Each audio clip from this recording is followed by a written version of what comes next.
இன்னைக்கு ஒரு ஸ்பெஷலான இடத்துக்காக தான் உங்களுக்காக வந்திருக்கோம். ஸோ எங்க அப்படின்னு கேட்டீங்கன்னா, நம்ம திருநெல்வேலி பக்கத்துல இருக்கிற நெற்கட்டுஞ்செவலுக்கு வந்திருக்கோம்.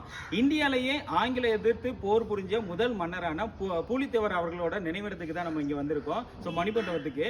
அட் த சேம் டைம் வந்து இந்தியாவில் ஃபர்ஸ்ட் பிரிட்டிஷ் ஆட்சியில் வந்து ஆங்கில எதிர்த்து போர் புரிஞ்சதுல பூலித்தேவர் அவர்கள் முக்கியமான இடத்துல இருக்காங்க. அதே நேரத்தில் ஃபர்ஸ்ட் யார் பூலித்தேவர் அவர்கள் அட்டாக் பண்ண வந்தாங்கன்னா, ஹெரான் அவர்களை அட்டாக் பண்ண வர்றாங்க, தோத்துடுறாங்க. நெக்ஸ்ட் வந்து யார் வர்றாங்க அப்படின்னா, மாபுஸ் கான் வராரு. மாபுஸ் கானும் வந்து தோத்துடுறாரு. அதுக்கடுத்து களக்காட்டு போர்லையும் மாபுஸ் கான் தோத்ததுக்கு அப்புறமா தான் நெக்ஸ்ட் கான் சாஹிப் வர்றாரு. ஸோ கான் சாஹிப் பீரியட்ல தான் கொஞ்சம் வீழ்ச்சி அடைகிற மாதிரி இருக்காரு. 1756 இருந்து 1764 வரைக்கும் பூலித்தேவரோட ஆட்சி வந்து ரன் ஆகிக்கிட்டு இருக்கு. அதுக்கப்புறம் கேப்டன் ஹேம்பல் வந்ததுக்கு அப்புறம் தான் பூலித்தேவரோட ஆட்சி அப்படிங்கிறது இங்க வீழ்ச்சி அடைய தொடங்குறது.